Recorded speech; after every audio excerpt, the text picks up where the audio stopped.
Hello and welcome to all our viewers in Nigeria and around the world to meet the news on global television. We are live in the nation's capital, Abuja. I am Anthony Momodu. The Special Committee overseeing the Nigerian Education Loan Fund, also called NEL Fund, has held its inaugural meeting in readiness for the program rollout on Monday, February 26, 2024. The meeting was chaired by Governor of the Central Bank, Olayemi Kadoso, who is also the chairman of the Special Committee.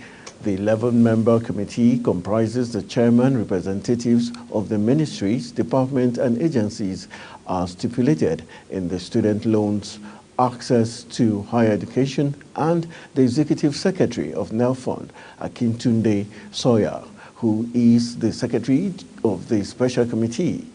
Kadoso charged committee members to use their diverse skills to ensure the success of the program, which is one of President Bola Tinubu's signature projects.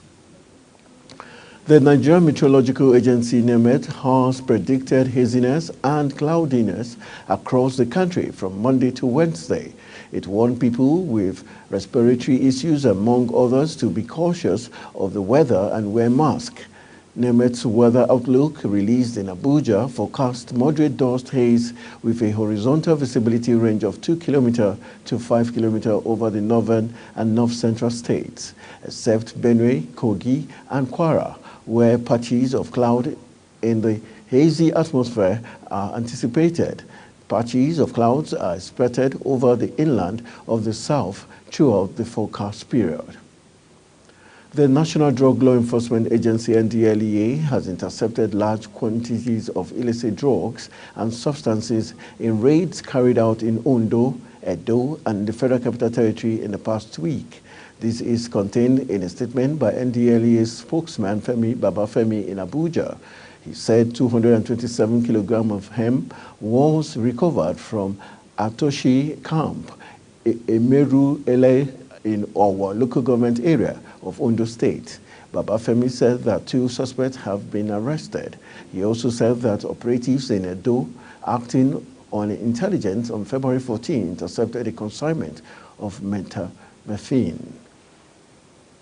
The Military Pensions Board, MPB, has given insight into why it decided to commence an electronic verification of retired military personnel in the country to, among other things, save veterans the security risk associated with traveling by road. It will also take away the financial burden of traveling to Nigeria, throughout Nigeria, for pensioners residing outside the country. According to the MPB, besides the security challenge, continuing with the physical verification exercise has become difficult due to certain factors such as the old age of the esteemed pensioners and high cost of transportation, amongst others. Chairman of the board, Air Vice Marshal IP Erumesi, who disclosed this in Abuja, said to ease the process of future verification exercises and sustain the integrity of the pension database, the MPB had developed a system for the electronic verification of pensioners, known as the Military Pensions Board Electronic Verification Management System. You're watching Midday News, coming to you live from Nigeria's capital, Abuja. We are on StarTimes channel 276. Kindly follow us on all social media platforms using @Global TV NG and all the handles now showing on your screen. When Midday News returns, NDPC issues guidelines notice on registration of data controllers, processors. The news continues shortly with details of these and other stories right after this break. Just stay with us.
Back from the break, thank you for staying with us. And still in the news, Nigerians in New York have again appealed to the federal government to provide passport production printers to the Nigerian consulate to enhance smooth passport services in the U.S. The concerned Nigerians made the call at a virtual 12th town hall meeting hosted by the consulate for the Nigerian community under its jurisdiction. During the question and answer segment of the meeting, the Nigerians wondered why the federal government would have only one passport production center in the U.S., which is Washington, D.C. The embassy in the Washington, D.C. is the only passport production center in the U.S., while the consulates take biometrics and forward them to the embassy in Washington, D.C. for passport production. 64 blooded bodies have been found along the stretch of the road in Papua New Guinea's remote highlands, a gruesome escalation of the long-running violence between local warring tribes. The victims were believed to be tribal fighters who were ambushed by a rival group in the early hours of Sunday. The incident occurred near the town of Wabag, about 600 kilometers northwest of the capital, Port Moresby. Police said gunfights were ongoing in nearby valleys and bodies were still being recovered from bushland near the road. UK Special Forces blocked Afghan troops they had fought alongside from the relocating to the UK after the Taliban seized power. BBC Panorama can reveal leaked documents show Special Forces rejected applications despite some containing compelling evidence of service alongside the British military. Afghan commandos accompanied British Special Forces on some of the most dangerous missions of the conflict.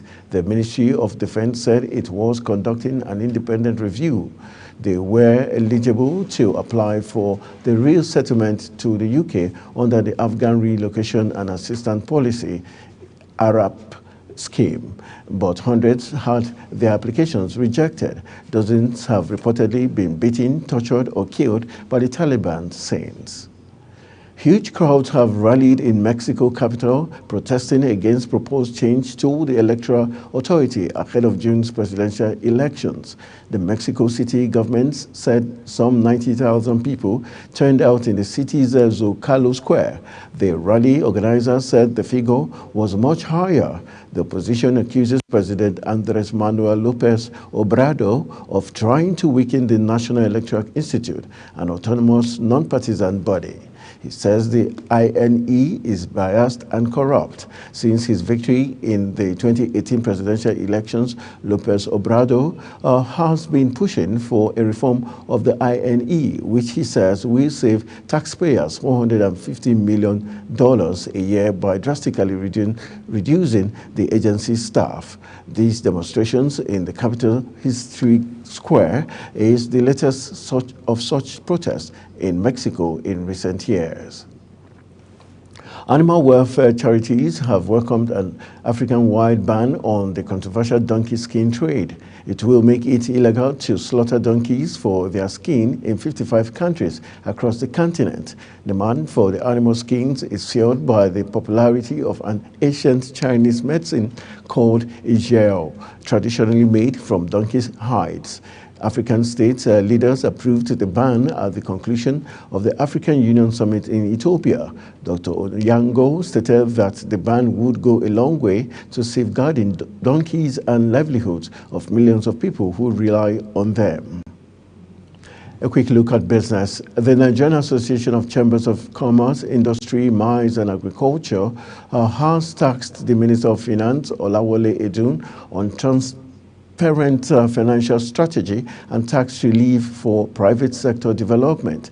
The national president, Nasima Dele Oye, said this in a statement in Lagos following the association's visit to the minister.